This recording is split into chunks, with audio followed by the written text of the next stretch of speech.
Welcome to our podcast. I'm Karen Avari. And I am Nuala Gage. Together, we are the safety collaborators and co-founders of Safety Collaborations. So we help people change the way they think about safety. In fact, we are passionate about it. And we do this by engaging in dialogue and testing the levels of trust and psychological safety, which are core to organisational culture. Making safety part of your DNA so that your people speak up, show up, do right, and become safer every day for yourself, your team, and your business. Our free podcasts intend to share nuggets of wisdom that will challenge your perspectives, potentially solve a nagging problem, share actions that you can implement, and give you at least one aha moment. We come with many years of experience in delivering safety culture change programs across the globe for high-hazard industries. Join us weekly and let's change the way people think about safety together. Now, let's get on with the show.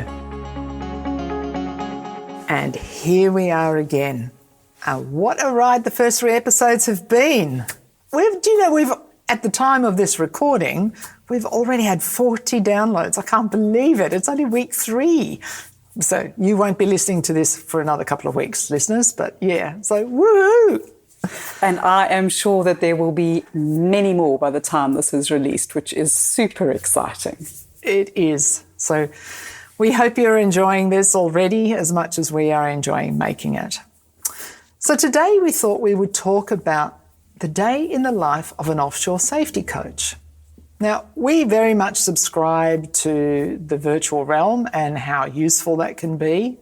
We are a remote team as well, and we do a lot of work running programs around the globe.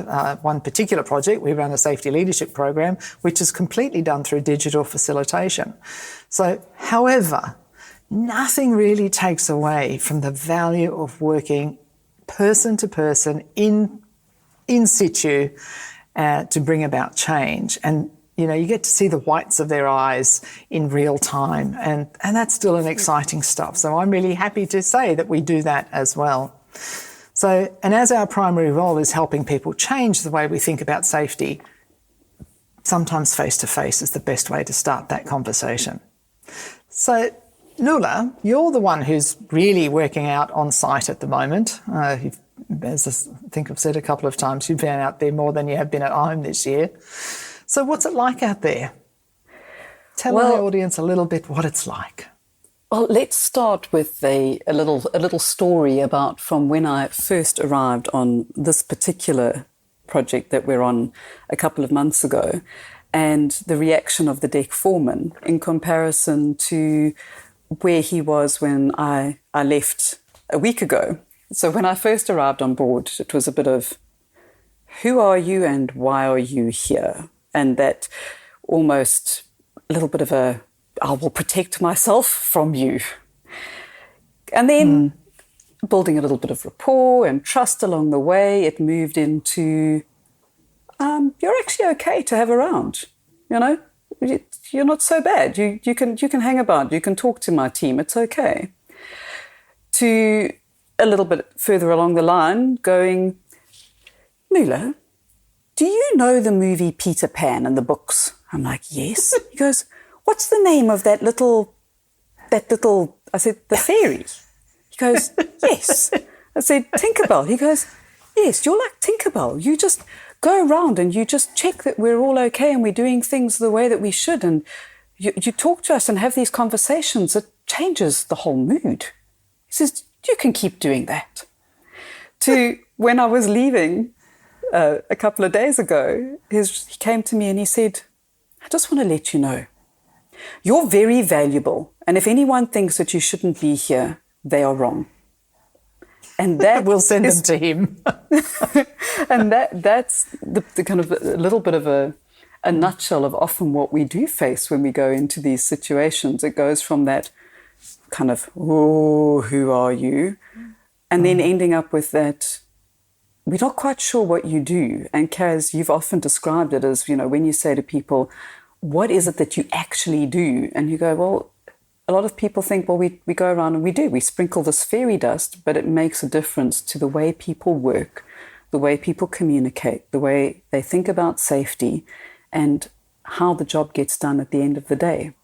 So I thought that was such a lovely encapsulation of what a difference 2 months of having a safety coach does on a project and how it's viewed by the people in the field. Definitely. You just made me, you reminded me of one rig I arrived on. This is a fair few years ago now. And I got off the helicopter and I was being introduced to the safety team and about to walk into the induction. Before I even got off the heli deck, actually, the person greeting me went, "Oh, you're a girl." I went, "Yeah, that's very clever of you." I probably said some other words which I won't use here today. Sherlock comes to mind. And, he said, "Oh, we'll have to completely rearrange the sleeping arrangements," which was hilarious, because part of course, if we're going to work offshore, well, we're going to have to share cabins. We're going to have to do all of those things that everybody else does out there, So, yeah, it made me giggle when you shared that, thinking about that and that you're a girl and what are you doing here and what would you know. Definitely had that one a few times. One was, well, you're a girl and you're here, what do you know? And the second one was, you just look far too young to have any experience. I was like, oh, I love you so much. Thank you for the compliment. It's greatly appreciated. But don't worry, I'm actually older than I look, so it's all good. And you have to also allow for that space of going into something like this. I think whether you're it doesn't matter your gender as a safety coach, but being able not be offended by that and being able to turn some of those kind of things into a bit of banter. I remember saying to one group, well, stick it out for a little bit, and if you really don't think I'm adding value, we can have a different discussion around that. And so often it does come back to this, no, we would really appreciate keeping a safety coach around because you just make us consider what we're doing from a different perspective. Yeah, definitely. The having those initial conversations that we have are so important to building up that relationship, that rapport that we need to build. And so even though in the early stages they're not always really sure why we're there or what we're doing, and as you say, it's simply as the role as a safety coach, we do also have to be really clear that we have that we are there for a reason. But before we can really assert that reason, if you like, I think we do need to have those rapport building, relationship building conversations across the board, because we are in that unique position where we actually get to work with everybody on a rig.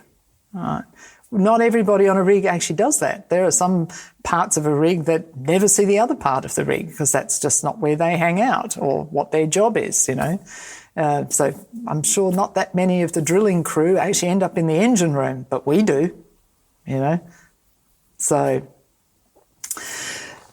yeah, I love that story of the foreman and their initial reaction and to what that is nearly 3 months later, and that's the change that we look for. That's the change that we hope to affect in people, so that they can then carry that forward and keep the learning journey, not just for themselves, but for everybody else.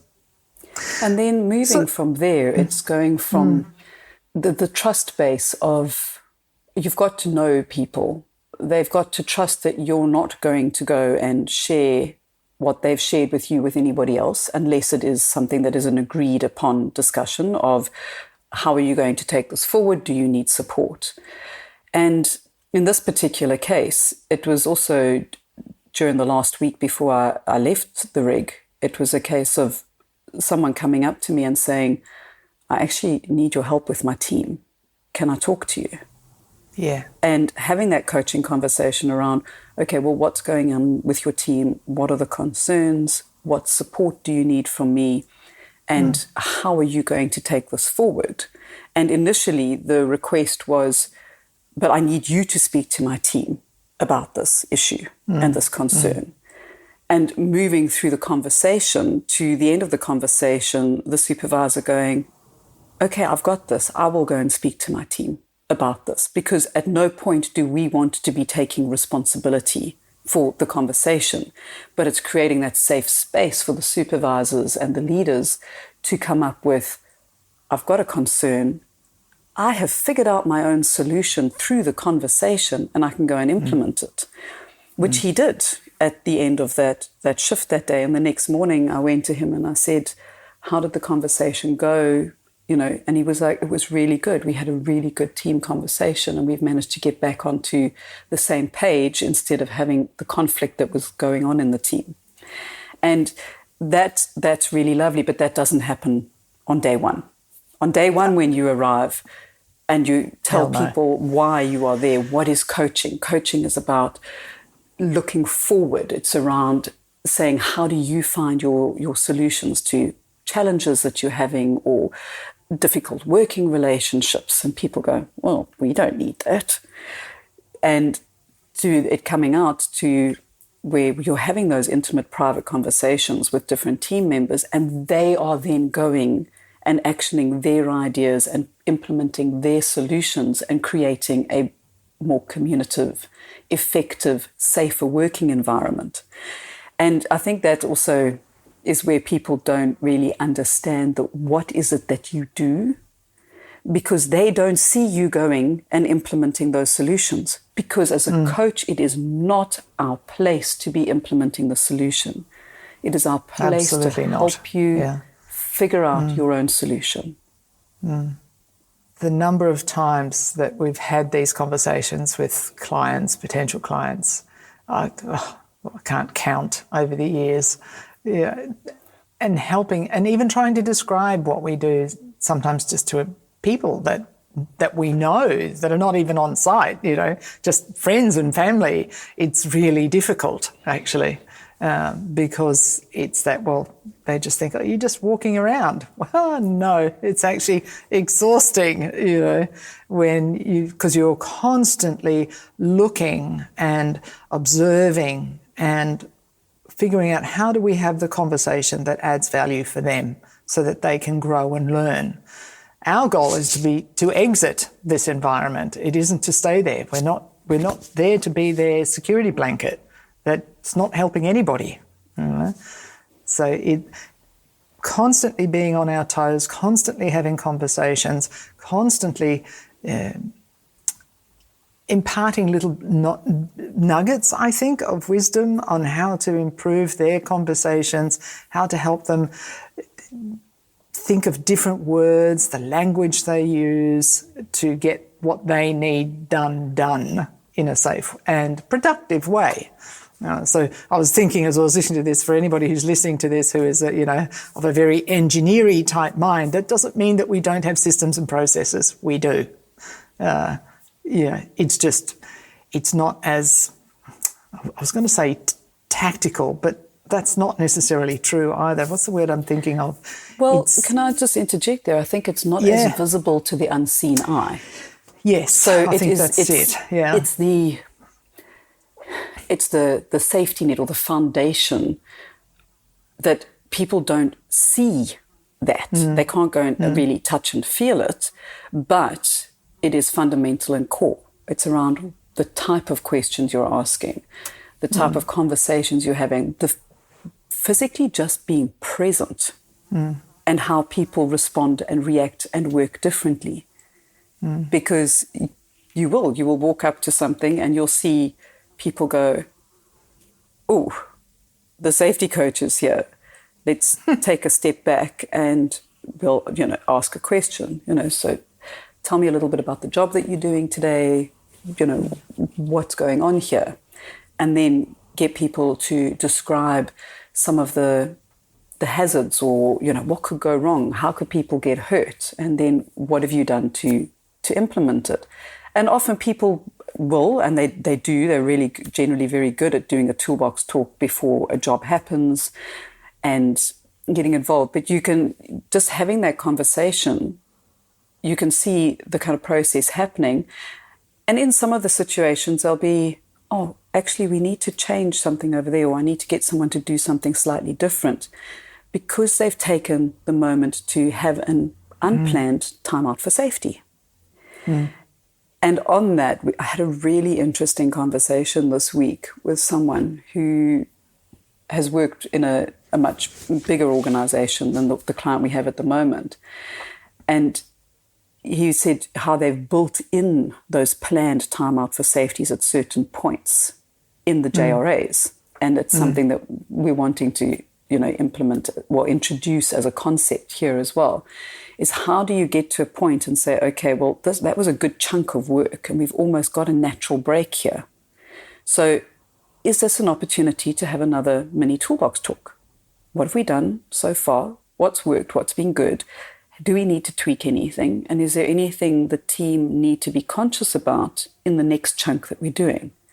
Because a toolbox talk at 6 o'clock in the morning, at lunchtime, it's a very long time away. And after lunch break, how much of that do you remember? So just that presence of not particularly having, like you said, this is the point, although you can build it into the JRAs, but just having that stop and take the time to think about what's happening next. Building in those dynamic stops, if you like. One of the things that can be a challenge is with the JRA is if it has too many steps in one sitting, So usually the brain itself can really only remember particularly new information around somewhere between 5 and 9 items at the best of times. So that magic 7 is almost a good place as to have a look through, have a look at all the steps that are built into the JRA. Are we, leading up to 20 steps, which often could be or more? Then where you can actually, where do you build in those stop points, as you say? And sometimes you have to look for the natural break, of course. But sometimes it's also thinking about how many steps have we already covered and what is the magnitude of those steps, So, yeah. I think what might be really nice for the audience is for you to actually describe a day in the life of. So, when do you get up? What do you eat? What happens next? Every day is different, but there is also some similarity to the days because there is some routines. There's some certain time frames that we all have to adhere to, like when you have the lunch breaks and morning teas and all of those sorts of things. So maybe just share, a typical day on site. Fabulous. I shall do that. So for those who don't know me, mornings are not my greatest energy time of the day. I'm far more a mid-morning to evenings and definitely evenings. Yeah, I'm the opposite. So generally, I will set my alarm so that I can have a couple of snooze moments to get up just in time to be at the first morning meeting, which would be either a pre-shift handover to a back-to-back safety coach if we have a additional safety coach on night shift or day shift, whichever shift you're working. And for those who are not in the industry, a typical day is 12 hours officially. Yeah. That will be your day. So you will start off with doing a bit of a handover, find out what's been happening on the previous shift and any particular focus that you need to be aware of what's happening in the day. Then you'll start with your company meeting first. So that would be the operational meeting as to who's doing what, going through their briefing, then generally followed directly after that by a client and third-party meeting of what's happening in the day. Then you can sometimes have a bit of a break, and I will try and make sure that, as it's not my best time of the day, I'll try and catch up on admin during that time, make sure that all of my online reporting and observations are captured if I've missed anything from the previous day. So teams out there, just so you know, we will make sure that we have just for within the safety collaborations team, as Karen, when I'm on site, she's my check-in, she's my anchor point, and the person I have my supervisory conversations with to say, this is where I'm at, or even if I'm battling with something or a particular process, or just to share an exciting learning. So we have an online system that is completely private between the two of us. Then there are a lot of meetings in this world. There's often a conference call with the shore team. So, what's happening out there.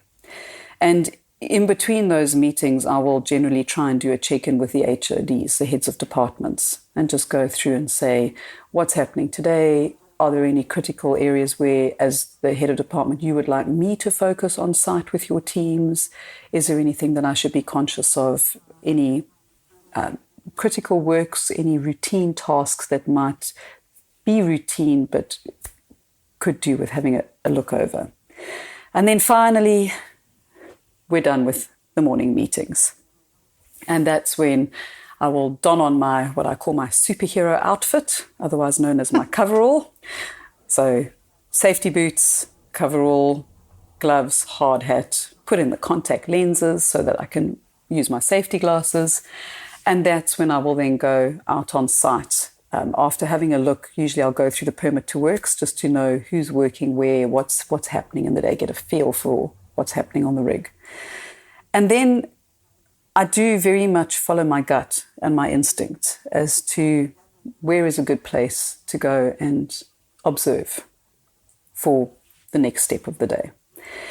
And in the beginning, when we first go onto projects, it will be very much around not pushing too hard on what people are doing and where things could go wrong, but it is around getting to know the team, getting to understand, and standing back and seeing how people work together, how communication happens, where do they stop the job.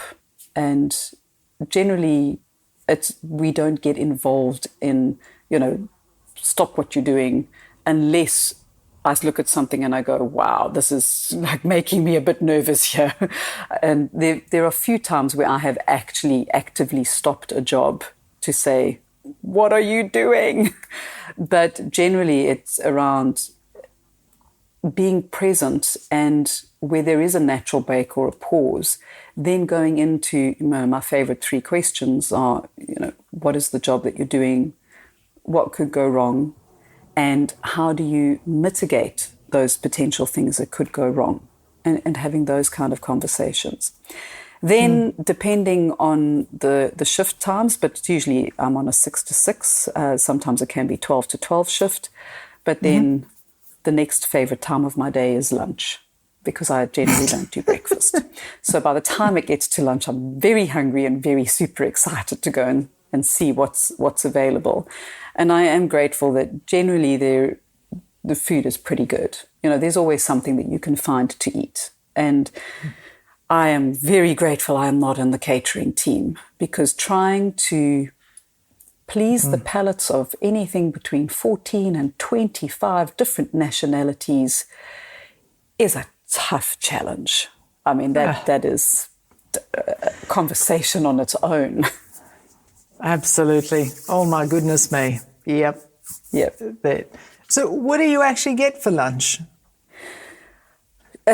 Well, the last few projects, please don't be horrified by the amount of food that I do actually eat, but it will generally be soup and then as a starter, and then going into, there's generally a range, so they do try and please. So there'll always be a couple of proteins. So it might be a spaghetti bolognese or chicken or fish.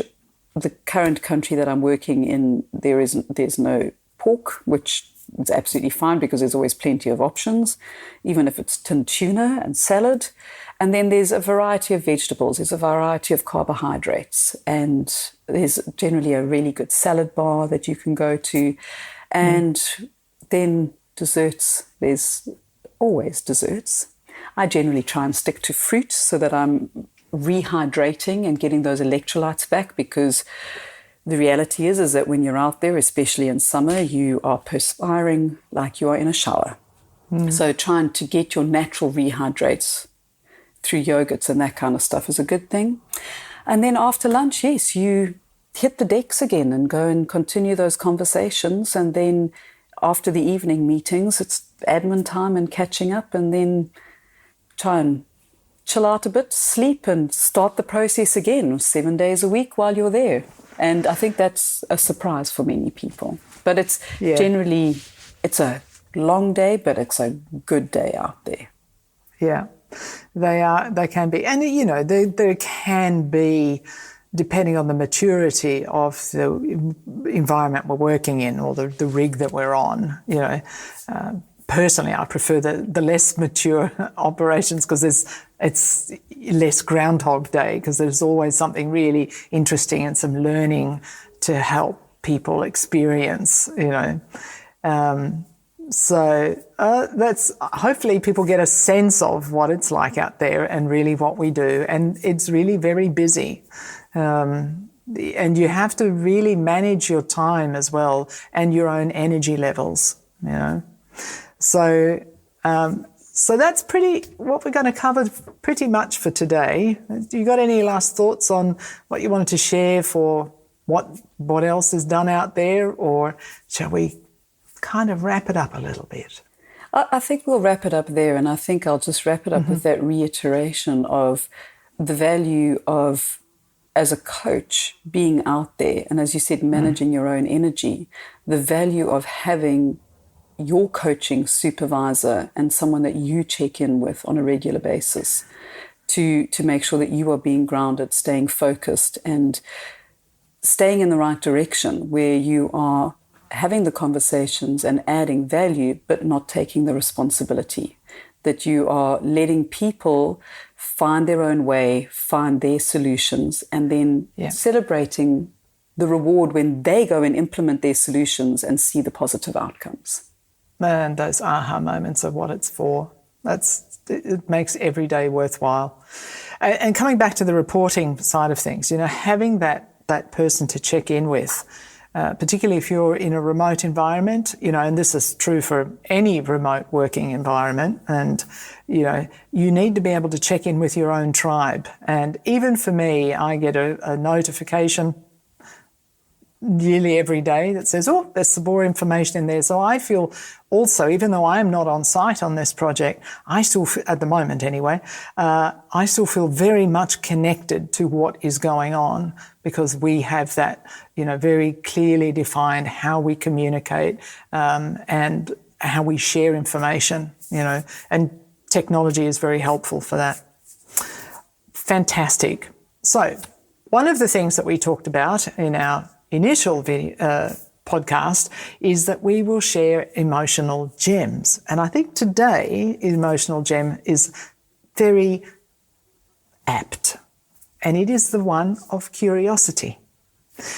So behind every emotion, there is a story or an impulse and a purpose. Our emotions are what helps us to make decisions. So behind every emotion, behind the curiosity emotion is the story, this is interesting and I would like to know more. The impulse is to seek more information. So this is the information that the emotion's giving me. It's saying to me, okay, I'm curious about this. I need to find out more, right? So I go to do something about that. Where do I go and find out more information, or how do I get more information about this thing that is interesting to me? And of course, the purpose of curiosity is to help us grow and learn. So if you think about curiosity, I believe there is something here of value to me and I want to find out what. So curiosity is that emotion that moves us to investigate and ask questions. One of the core principal values of curiosity is that by nature it engages us with and immerses us in the world around us, which I think makes curiosity a very important and valid emotion to have when you're working in high-hazard industries. But how might you strengthen your curiosity? And as Nuala and I were reading this through the Emote app that we use to get this information, we got really excited about this curiosity, if you like, because one way to strengthen your curiosity is to take note of the quality of your questions. So, of course, our other big thing in life is helping people to understand how to ask better questions. So a small question like, do you like ice cream, may result in a small answer like yes or no.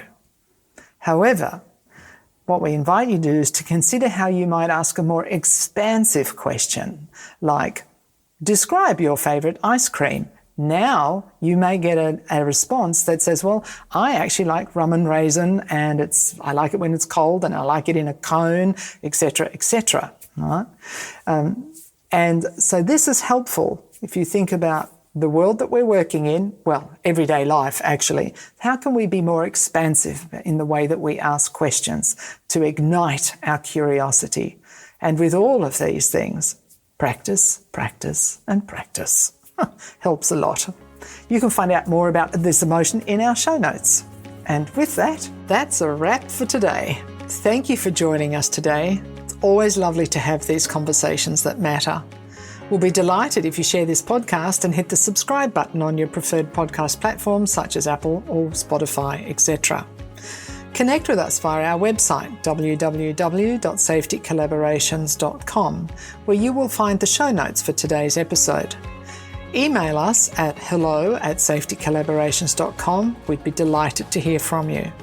We are easy to find on LinkedIn. Just look out for either Nuala Gage or Karen Avari and follow our company page, Safety Collaborations. Until next week, stay safe and stay well.